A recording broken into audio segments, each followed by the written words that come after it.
very much, Ripple, for organizing these amazing discussions. I'm super honored to be here today with Professor Strnad. Thank you.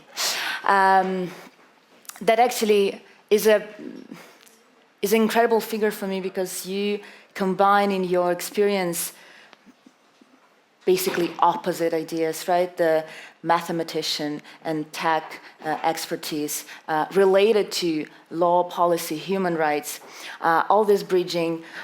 So the topic of governance is extremely interesting to highlight talking to you. Because also it's a very historical problem, right? Governance questions efficiency, leadership, speed of decision-making, prevention of bad actors from influencing the governance and the policies. All these questions are resolved as times. And we are living in the era of Web3 and DAOs that represent sort of a great idealism, very ambitious idealism that can be applied basically everywhere. So how do you, are you still excited with this idealism of the DAOs movements and how the challenges and the lessons from overcoming those challenges from the millennial history of human communities are now developing within the DAOs ecosystems? Yeah, so I'd say, first of all, I'd like to thank being invited here, Lauren and Ripple. It's a wonderful opportunity. Yes, I'm still really excited, and there is an interesting combination here. Where's the idealism coming from? Well, it's coming from the fact that in many people's view, both governments and corporations, there's problems. It's problematic. People aren't happy with it. So there's the idealism of Web3 in particular. What's the idealism of Web3? So everyone in this room probably knows this. So Web2 are these corporations that are centrally controlled. They extract rents.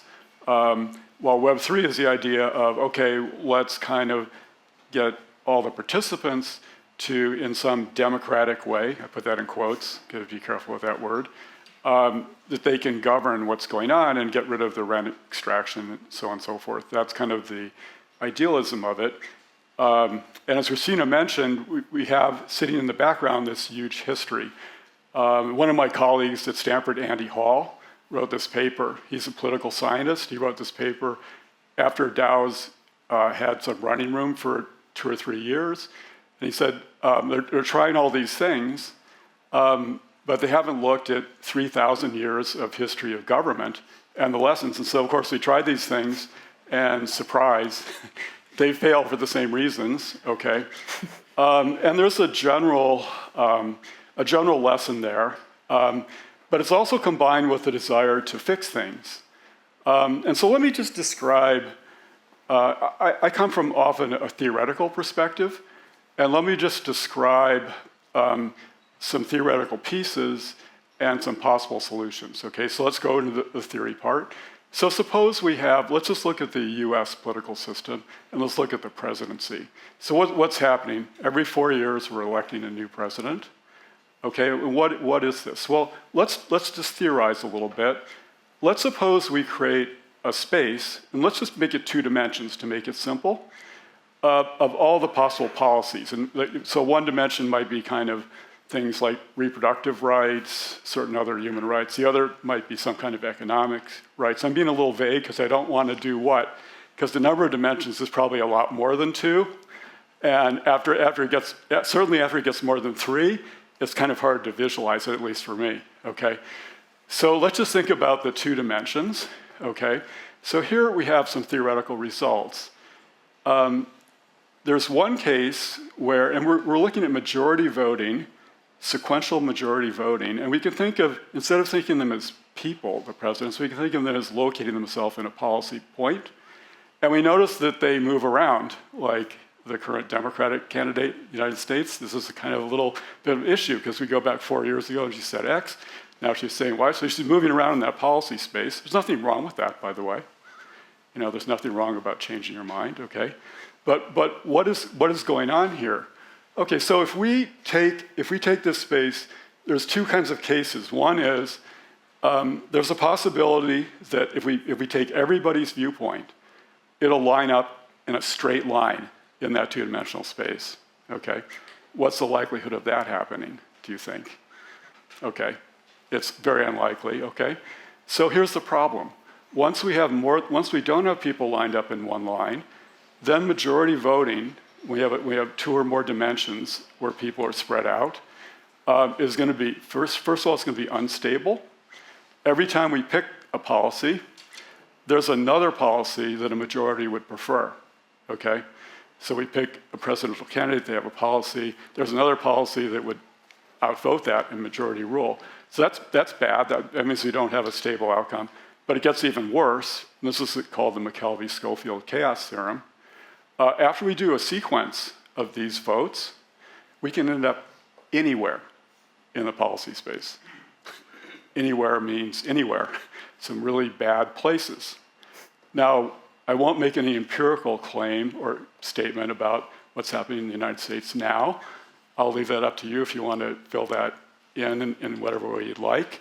Okay, but this is this is problematic. So what happens, what might stop that from happening in US politics? Well, we don't just have the president, we have Congress, we have the courts, okay? So there's a lot more complexity there. Does that fix it? Not clear, okay? However, I first started looking at DAO governance. The question is, how do these work? Well, what we have proposals, a series of proposals over time, and we have a majority vote on each proposal. This doesn't sound good for a theoretician, right? This sounds like trouble because we don't, at least in the standard conventional application, we don't have courts, we don't have some other branch sitting there. Okay, so this, as a theoretician, this is frightening, okay? So, but on the other hand, there's the idealism of, participation, democracy, we'll put that in quotes, okay? And that's very real. And I think I'd say that I bet most people in this room, your heart warms to that idea, okay? So we want to have that. And at the same time, we're worried about these bad things that can happen, okay? And one thing about theory is, this is a general methodological statement. One thing that's happening in this space that's really interesting and really important is lots of experimentation. Some of it has a theoretical-driven basis, some of it doesn't. But I just want to pick up on what Christina said first. Basically, the governance questions that people are looking at in the DAO space cover basically everything. Okay, some of the obvious ones are things that are like corporations, like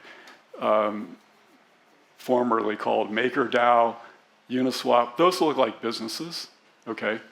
You have a decentralized exchange. But other things, it goes all the way out in the spectrum to nation states. Now that's kind of a jump to do a nation state like, right out of the box, okay? But the idea is, and we have things like helium, which is kind of a utility.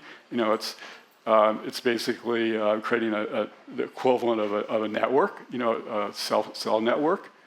Okay, so we have all these things we're replicating. There's an ambition to replicate almost everything. And we can test things really fast. We can do things, we can see if it works over a couple of months. If it fails, we can do something else. And then we go back to Edison. So Edison, they tried 10,000 different filaments, one by one, before finding something that would create an electric light.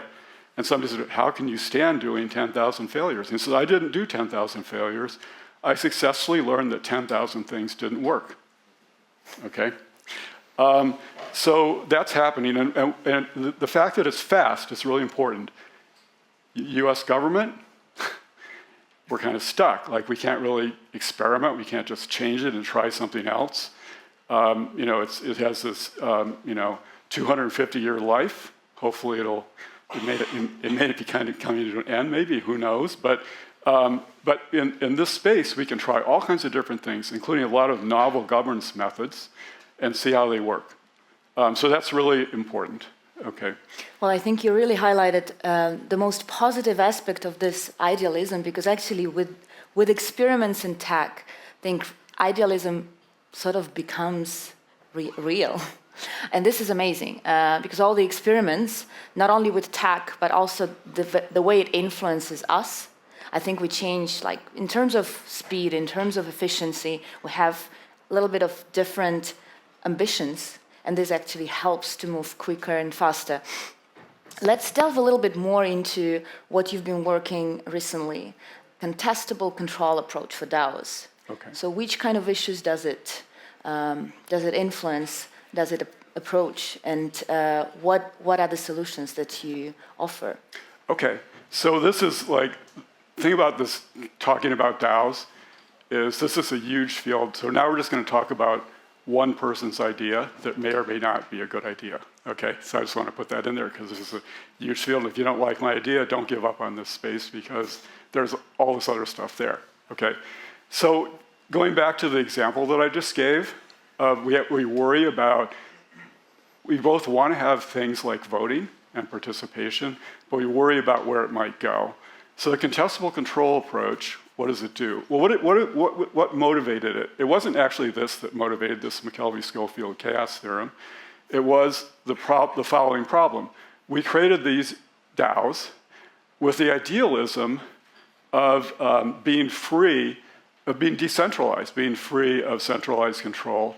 And that means both operationally, like, you know, the product formula in Uniswap is operating the exchange instead of having all these market makers, but also in governance. But what happened?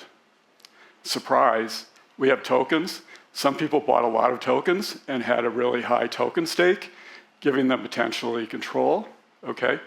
That's kind of explicit control. And if you look at the literature, like Fettinger et al., for example, they studied all these DAOs, and they had the so-called Nakamoto number. What is that?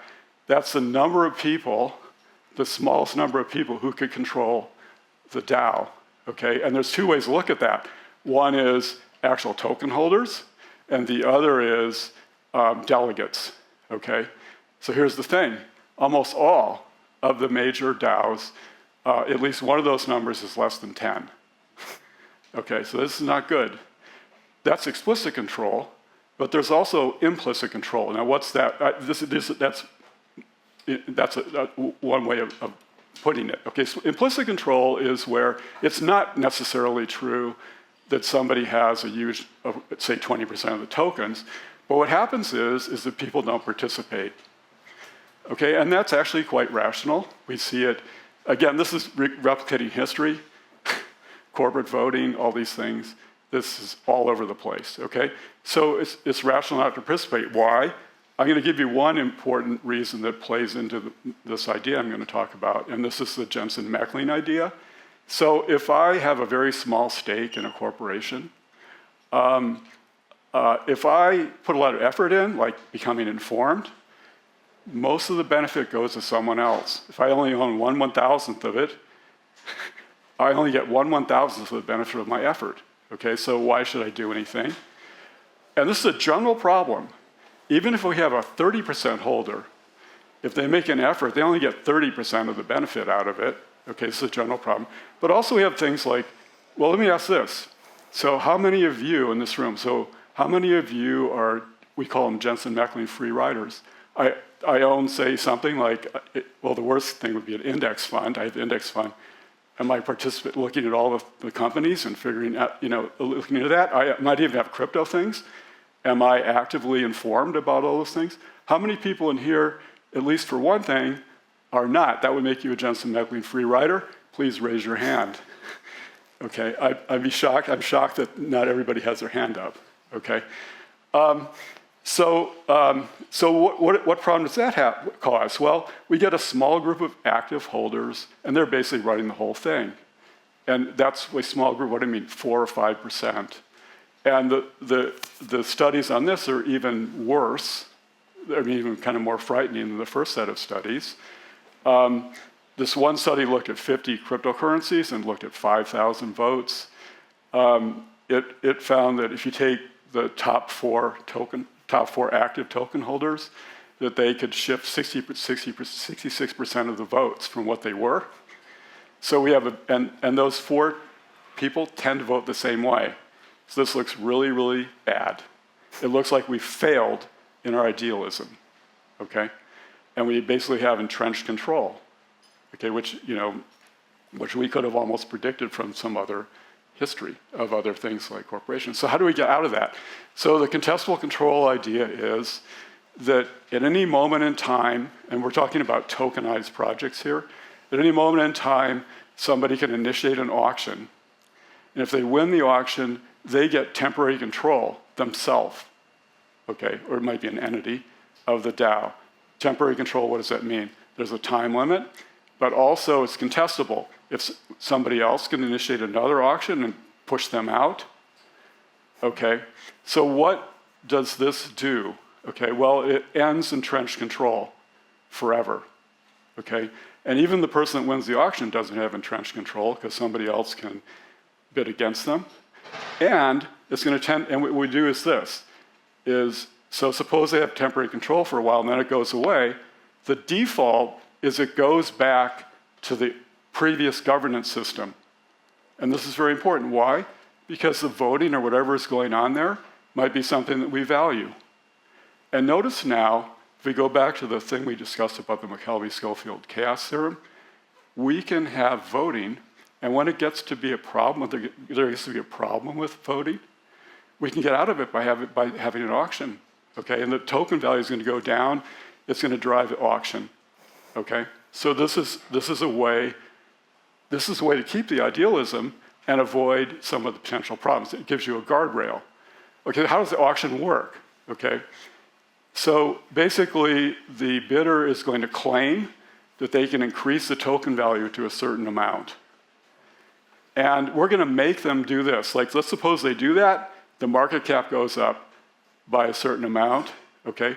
We're going to make them guarantee that they're going to produce that market cap by making a deposit.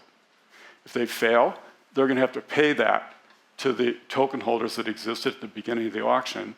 And furthermore, if the value of the project goes down below where it started, they're going to have to make up that loss, okay? So now, if I'm sitting here on the Jensen Mecklin free rider, how do I feel about this? How do I feel about that? How do you feel about this? Come on. What? Yeah. This is amazing. This is great. This is great, but like, okay, I won't be Nostradamus here, but like, even though this is the most amazing idea that could be implemented, tomorrow no DAO will implement it. And then it will never be that all the existing DAOs will implement it. So how adaptable to this sort of experiments and changes are the current DAOs?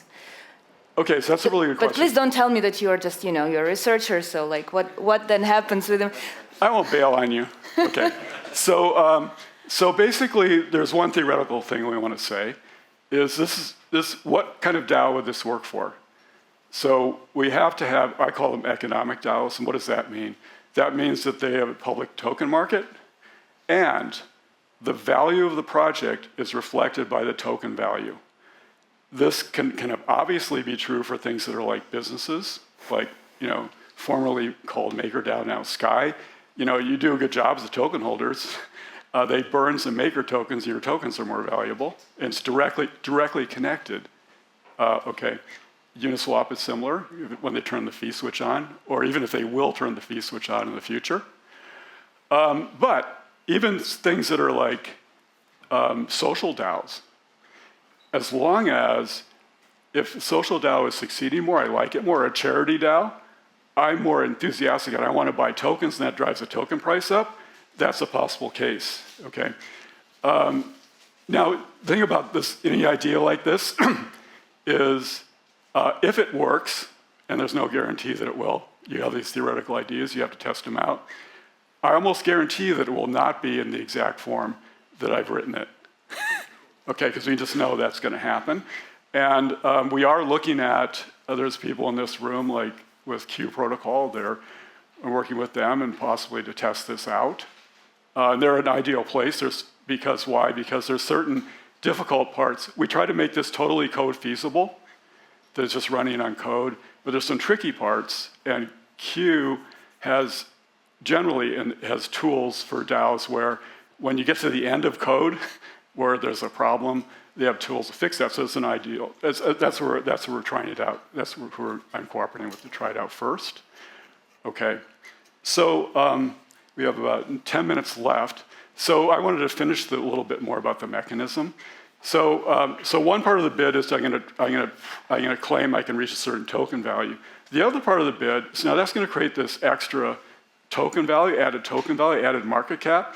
The second part of my bid is I'm gonna claim part of that market cap for myself. What I need to do that because I'm gonna have costs when I do my project, okay? But who's gonna win the auction? The person who's gonna win the auction is the person, if we take the amount that they're claiming out of that added token value, there's the remaining amount, that's gonna go to the existing token holders. The person that wins the auction is where that amount's the biggest.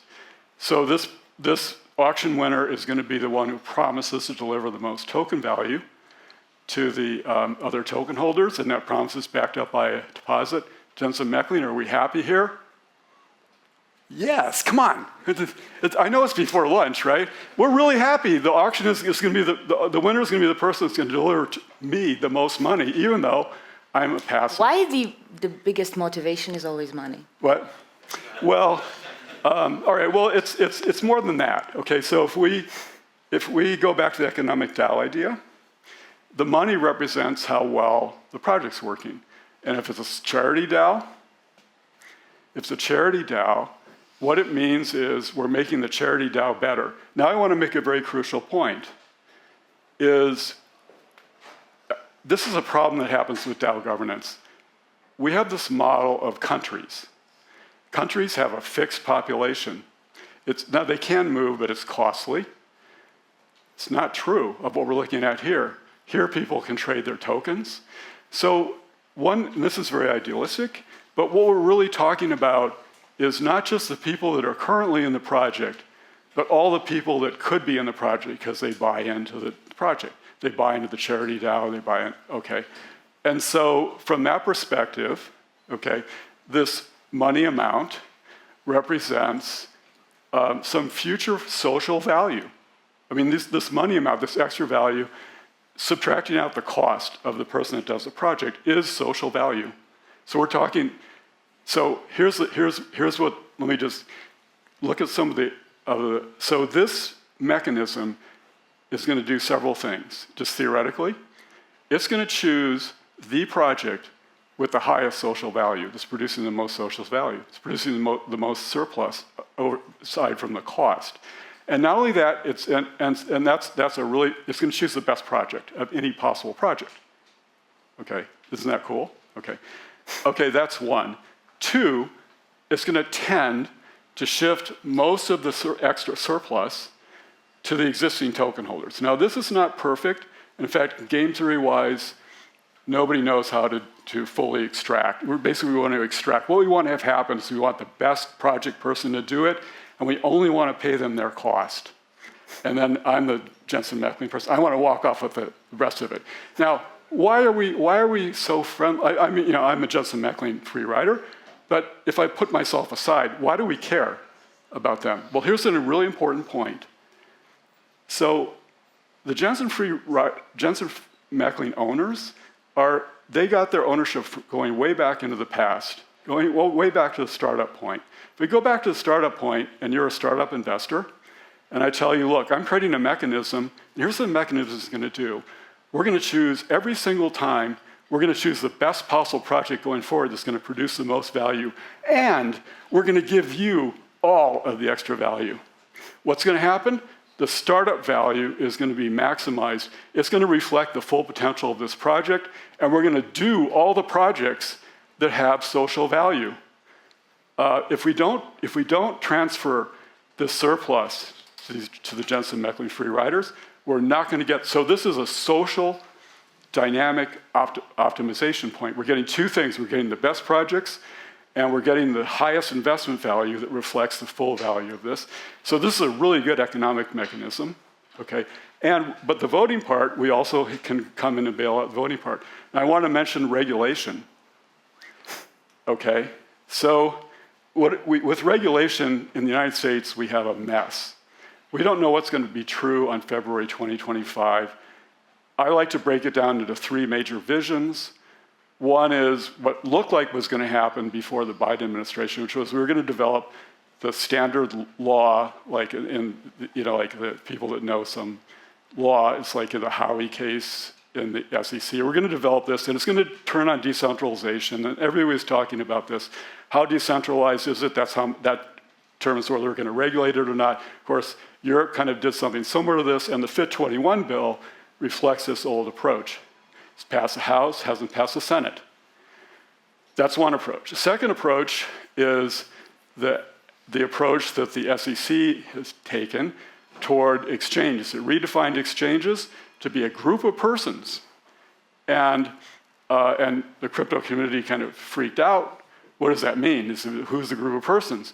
And they wrote all these comments, and then the SEC wrote a response and reopened the period and said, yes, we mean exactly the nightmare that you thought we meant. It means everyone. It means people that provide internet access, and then the most chilling point is, suppose I go on GitHub and create code.